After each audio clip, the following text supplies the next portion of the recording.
Yes और no? पहला chapter तुम्हारा आज है, कौन सा? आज पहला चैप्टर है तुम्हारा द रीवायरिंग। क्या चीज है? द रीवायरिंग, मतलब ओल्ड बिलीफ को तोड़ना। मैं क्यों बात तुम्हें कह रहा हूं, मुझे बताना तुम लोग ईमानदारी से। पहले चैप्टर द रीवायरिंग का क्या मतलब है तुम्हें समझाना चाहता हूं। जब तुम कोटा आए थे, जब तुम कोटा, क्या तुमने अपने लिए कुछ सोचा था कि मैं इतने नंबर लाया करूंगा? हाँ। वो जो टारगेट तुमने सोचा था, क्या वो पूरा हो पाया?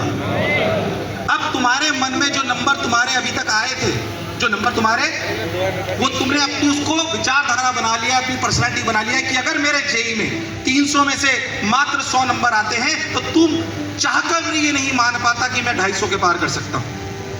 तेरे अगर मन से पूछेगा तो तुझे सोच नहीं पाता, क्योंकि तेरे कई टेस्टों में 100 या 125 के पास नंबर आए हैं। अगर तू मेडिकल का बच्चा है तो तेरे 720 में से अगर सिर्फ अभी तक 250 या 300 नंबर आ रहे थे तो मैं तुझसे कहूं कि तू 650 ला सकता है। तो तेरे को विश्वास ही नहीं तो कि मैं और 650 कैसी बातें कर रहे हो सर आप? अगर ये बेड़ियां तुम्हारे मन में डली रही, क्या जब भी पिछली बार भी ओरिएंटेशन हुआ था तो मैंने तुम्हें यही बात बोली थी, पुराने ओल्ड बिलीफ को तोड़ना पड़ेगा, खुद का माइंड रिवायर करना पड़ेगा। जो नंबर अभी तक हमारे कम आए वो हमारी पुरानी बेड़ियां बन नहीं सकते।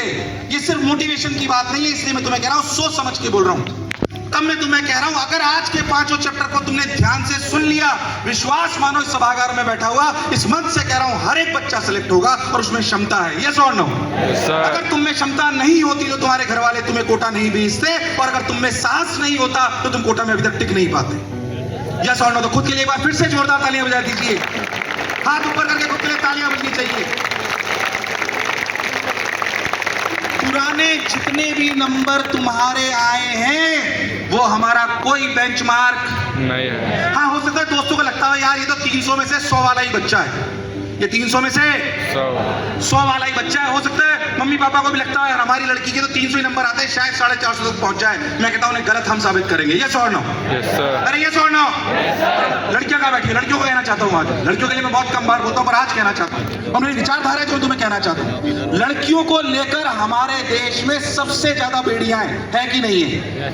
मैं तुम्हें डेटा देता हूं, हमारे पूरे देश में सबसे कम लड़कियों का रेशो किस प्रदेश में? हरियाणा। कहां पर है? हरियाणा में 876 लड़कियां हैं सिर्फ 1000 लड़कों पे।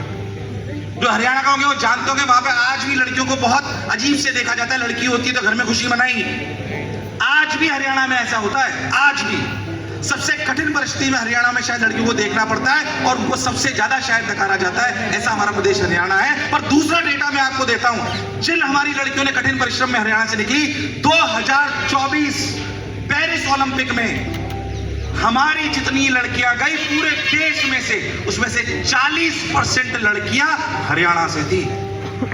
कहां से थी? बोलो, पुरानी बेड़ियां तोड़ी कि नहीं तोड़ी?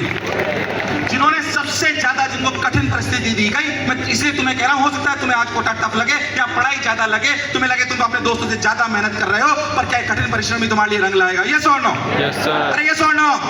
आज का सेशन सिर्फ कोई मोटिवेशन सेशन नहीं है, आज का सेशन आत्मसंकल्प का है कि हम पुरानी बेड़ियों को तोड़ेंगे। बोलो यस और नो? जब मैं पहली बार तुम्हें आता तो कहता हूं पुरानी बेड़ियों को तोड़ना चाहिए। जब पहली बार ओरिएंटेशन में सुना होगा तो मैंने बोला था कि अगर हमें बचपन से कहते हुए आए थे कि सफर में हम थक जाते हैं, पर आज के इस नए जमाने में हम थकते नहीं है। अरे यस और नो?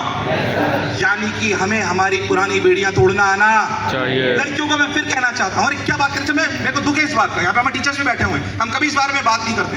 50 साल से बात करी गई और हमारे दिमाग में बात फिट हो गई। क्या हमारे दिमाग में बात फिट हो गई और उसका प्रभाव तुम्हें डेटा में दिखाई देता है? मैं आपको बता दूं क्या बात है।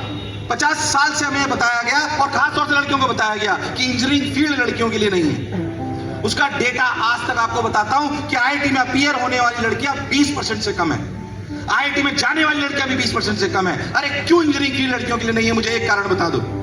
जब आप मेडिकल कॉलेज में लड़कियां चली जाएंगी तो उन्हें बताया जाता है कि सर्जरी का काम लड़कियों को तो या तो गायनेकोलॉजिस्ट बन जाना चाहिए, या उन्हें सिर्फ जो रेडियोलॉजिस्ट बन जाना चाहिए, या उन्हें सिर्फ एनेस्थीसिया का डॉक्टर बन जाना चाहिए। सर्जरी लड़कियों के लिए नहीं है। अरे क्यों नहीं है? इसका प्रभाव इस बात का है कि सिर्फ और सिर्फ हमारे देश में 12.5% लड़कियां हैं सर्जरी करने वाली। मैं चाहता हूं कि आज ये लड़की एक आज मुझसे वादा करेंगी, इस सारे भ्रम को हम तोड़ेंगे। यस और नो? यस और नो? एक बार खुद के लिए जोरदार तालियां बजा दीजिए और तुम इनके लिए बजा दीजिए। अरे लड़कियां किसी के कम है क्या? अरे है क्या? मैं बहुत कम बोलता हूँ कि लड़के बुरा मान जाते हैं, पर ये सच है। तुम्हें बहुत सारी चीजें ऐसी मिलती है जो लड़कियों को नहीं मिलती हैं, बट फिर भी वो तुम मुझसे आगे निकल के कई जगह बताती हैं। अगर आप ध्यान से देखो तो नासा में 35.5% लड़कियां हैं। 35.5% है कि नहीं है? 35.5% लड़कियों में बोलता हूं मैं आपको, लड़कियों में कई बार मिथ बैठा दिया जाता है क्या कि लड़कियों की मैथ्स और फिजिक्स कमजोर होती है। कई लड़कियां आगे बोलती है सर हमें तो बचपन से टीचर ने बोला था कि है ना सर लड़कियों की मैथ्स और फिजिक्स कमजोर होती है। तुम्हें पता है पूरे विश्व में ह्यूमन कंप्यूटर के नाम से कौन जाना गया? शकुंतला देवी। यस और no? The Indian lady. Yes और नो? अरे कैसे लड़कियों की उनकी बराबरी कोई आदमी आज तक नहीं कर पाया, तो हम कैसे कह सकते हैं कि इंडियन वुमेन की जो मैथ्स और फिजिक्स कमजोर हो सकती है? यस और नो? मैं सिर्फ कहना चाहता हूं लड़कियों को कि इस मिथ को तोड़ दीजिए कि लड़कियां किसी भी परिवेश में कमजोर है, और लड़कों को भी कहना चाहता हूं इस मिथ को तोड़ दो कि या तो ईमानदारी से बताऊं तो हमारे दिमाग में इंडियन ब्रिटिशर्स जब आए ना तो हमारे दिमाग में डल गया कि हम कमजोर हैं। और वो सुना होगा तुमने फेमस डायलॉग है कि राजा का बेटा राजा नहीं बनेगा। अरे ये सुनो यार, मैं कहता हूं हम सुन तो लिया इसे बहुत बार, फिर भी हमारे मन के कोने में कहीं ना कहीं होता है कि मैं गरीब परिवार से आता हूं, हिंदी माध्यम से आता हूं, मेरे परिवार में बच्चों के मन में कई बार मैंने सुना हुआ कहते हैं कि सर हमारे परिवार में हमने ऐसा सुना है कि जिनके मम्मी पापा इंटेलिजेंट नहीं होते या जिनके मम्मी पापा पढ़े लिखे नहीं होते उनके डीएनए में इंटेलिजेंस नहीं होती। क्या ये भ्रम है? अरे यस और नो? क्या ये पुरानी बेड़ियां रिवायर करने की जरूरत है? यस और नो? क्या हम इसे तोड़ देंगे? राजा का बेटा ही राजा बनेगा ये जरूरी? हमारे कोटा का हर बेटा राजा बनेगा? यस और नो? वो किसी भी परिवेश से आता हो, किसी भी माध्यम से आता हो। फिर मैं कह रहा हूं सिर्फ मोटिवेशन की बात नहीं है, इस अंदर घुसा लोगे तो बात बनेगी। मुझे भी बहुत लोग कहते थे तुम ये नहीं कर सकते, तुम वो नहीं कर सकते। मैं आईटी के लोग यहाँ पे बैठे हैं उनसे कहना चाहता हूँ, आज मैं उनके लिए कहना चाहता हूँ, हमें इतने सारे लोग कहते रहे सर यहाँ पे बैठे हुए जेसी सर और साक्षी है इस बात, हमें लोग कहते थे कि क्या कोटा में बैठकर आप एडटेक वाली कंपनीज का मुकाबला करोगे, आईटी उनसे बेहतर कैसे हो सकता है? दावे के साथ आपको कह सकता हूं कि पूरे देश में सबसे बढ़िया टेक अगर किसी का प्रमोशन एजुकेशन का है, कोटा में बैठकर। ये भ्रम था जो हमने तोड़ा। अरे यस और नो? तुम क्यों नहीं तोड़ सकते? तो मैं तुम्हें जोश में नजर आ रहा हूँ, पर ये सच है जो मैं तुम्हें कहना चाहता हूँ। क्या हम अपने माइंड को रिवायर करेंगे? आवाज यारी करेंगे कि नहीं करेंगे? सारे भ्रम तोड़ेंगे कि नहीं तोड़ेंगे? अरे इंडियंस कहाँ कमजोर है? ब्रिटिश ने सेट कर दिया कि हम कमजोर है, हम गरीब रह गए। अरे कैसे मान लेंगे भाई? मुझे एक बात बताओ, यूएस में कंपटीशन होता है, तुमने सुना होता है स्पेल बी करके, सुना है क्या? स्पेल बी करके कंपटीशन होता है। स्पेल बी में करीब 1.25 करोड़ के आसपास बच्चे बैठते हैं हर साल पूरे विश्व से। उस स्पेलिंग का कंपटीशन होता है, अगर किसी ने हो सकता है दिया भी हो, उसमें 1.25 करोड़ के आसपास बच्चे बैठते हैं, 1.25 करोड़ के आसपास। और 2019 में जीतने वालों में 80% बच्चे इंडियंस थे, 80%। और फिर हमें दिखा दिया जाता है कि हमारे कॉलेजेस खराब हैं। अरे जो कॉलेजेस का मापदंड देने वाले लोग हैं, कई बार हमारी आईटी और मेडिकल कॉलेजेस को भी मैं इस मन से कहना चाहता हूं, उसमें भ्रम में मत आना तुम लोग। कई बार यूएस से ड्रिवन जो बहुत सारी चीजें वेस्टर्न कल्चर से जो तुम्हारे को रैंकिंग नजर आती है कि हमारी आईटी पीछे, हमारे मेडिकल कॉलेजेस पीछे, और उन्हें पीछे दिखाने वाले वही लोग हैं जो उन कॉलेजेस में बैठे हुए हैं। यस और नो? सही में रैंकिंग कर लिया जाए तो मैं आपको दावे से कहता हूं कि हमारा इंडिया का बच्चा नंबर 1 दिखाई देगा। यस और नो? अरे यस और नो? अब मुझे बता दो, देश में सबसे, अगर हमारा देश आईक्यू के मामले में नंबर 1 है, और ये मैं सिर्फ कह नहीं रहा मोटिवेट करने के लिए, मैं चाहता हूं संघर्ष से बढ़कर हम आते हैं। मुझे बता दो पूरे देश में पढ़ने की सबसे बेहतर जगह कौन सी है? कोटा है कि नहीं है? और उस देश में जो विश्व में नंबर 1 है और उसमें सबसे बेहतर पढ़ने वाली जगह कोटा है, तो कोटा का पढ़ने वाला बच्चा है वो नंबर 1 है कि नहीं है? इसलिए मैं कह रहा हूं अपने पोटेंशियल को पहचानो, अपनी इस बात को रिवायर करो कि तुम कुछ भी कर सकते हो कि नहीं कर सकते? पर मैं साथ ही साथ तुम्हें यह भी कहना चाहता हूं, क्या ध्यान से सुनना मेरी बात। मैं आज तुमसे 3 वादे लूंगा और इंपॉर्टेंट है। हो सकता है तुम्हें लगे क्यों कह रहे हैं, क्योंकि तुम्हें जीवन भर याद रहेंगे। जब हमें वादे दिलाए गए थे तो हमें लगा क्यों कराए गए, पर बहुत इंपॉर्टेंट है ये। मैं जानता हूं जितने बच्चे यहां बैठे ना जीवन में जरूर सफल होंगे, पर एक बात याद रखना, तुम अगर जीवन में सफल हुए और तुम देश के कोई काम नहीं आए तो फिर तुम्हारी सफलता का कोई मापदंड।